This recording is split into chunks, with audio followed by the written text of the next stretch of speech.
सध्या जगात लठ्ठपणाचा प्रश्न सर्वच वयोगटाला सतावतोय। खास करून लहानग्यांमध्ये देखील मोठ्या प्रमाणात लठ्ठपणा हा आजार आपल्याला आढळून येतोय आणि या संदर्भात एका जागतिक संघटनेने एक धक्कादायक अहवाल दिलेला आहे। हा अहवाल काय सांगतो आणि तुमची मुलं जंक फूड खातात का आणि खात असतील तर काळजी घेण्यासारखं आहे, पाहूया त्या संदर्भातला एक रिपोर्ट। तुमच्या लहान मुलांना जंक फूड देताय? जंक फूड बाबत धक्कादायक अहवाल समोर।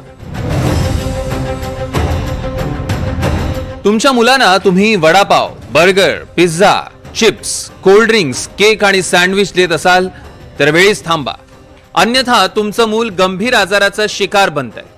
पालकांचे डोळे उघडणारा अहवाल संयुक्त राष्ट्राने जाहीर केला। हा अहवाल पाहताच तुम्ही देखील तुमच्या मुलांना जंक फूड पासून 4 हात दूरच ठेवाल। लहान मुलांमध्ये लठ्ठपणाचं प्रमाण वाढतंय आणि याचा परिणाम म्हणजे 5 ते 19 वर्षाची मुलं लठ्ठपणाची शिकार बनतायत। युनिसेफनं जाहीर केलेल्या नव्या रिपोर्टमधनं याबाबत इशारा देण्यात आला।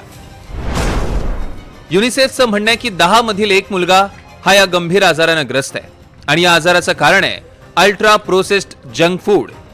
अल्ट्रा प्रोसेस्ड जंक फूडमुळे मेंटल हेल्थसह शारीरिक विकासावर परिणाम होतो। जगभरात 18.8 कोटी लहान मुलं लठ्ठपणाची शिकार आहे। निश्चितच जंक फूड खाल्ल्यामुळे मुलांच्या वजनामध्ये आजकाल खूप जास्त प्रमाणात वाढ होत आहे।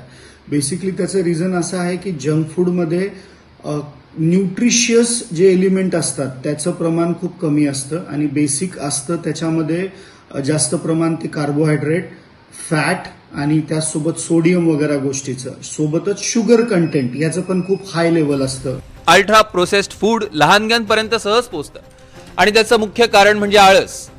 पालकांचा आळस मुलांपर्यंत जंक फूड पोहोचवण्याचं मुख्य कारण आहे असं देखील या अहवालात म्हटलंय।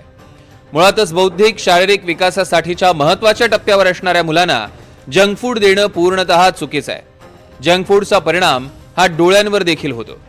जंक फूड मध्ये डोळ्यांसाठी आवश्यक असणारे vitamin A, vitamin C, vitamin E आणि ओमेगा 3 फॅटी ऍसिड आणि झिंक यासारखे पोषक घटक जवळजवळ नसतात।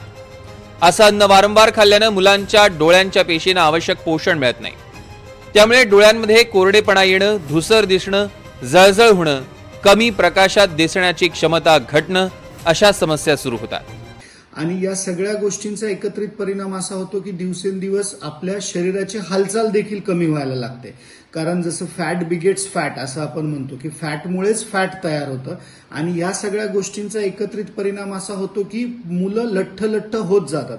आजकालच्या शाळांच्या मेसेसमध्ये सुद्धा जंक फूड दिलं जातं आणि या सगळ्या गोष्टींमुळे भविष्यामध्ये किशोरवयीन मुलांमध्ये किंवा त्याच्यानंतरच्या अर्ली अडल्ट स्टेजमध्ये डायबिटीसचं प्रमाण वाढणं, टाईप 2 डायबिटीसचं प्रमाण, मधुमेहाचं प्रमाण वाढणं, या सगळ्या गोष्टी खूप जास्त प्रमाणात सध्या होत आहेत। पंतप्रधान मोदींनी देखील लाल किल्ल्यावरनं या वर्षाच्या सुरुवातीलाच लठ्ठपणाचा वाढता धोका सांगितला। देश की बात करता हूं, जब मैं खेलकूद की बात करता हूं तो मैं एक चिंता भी आपके सामने रखना चाहता हूं।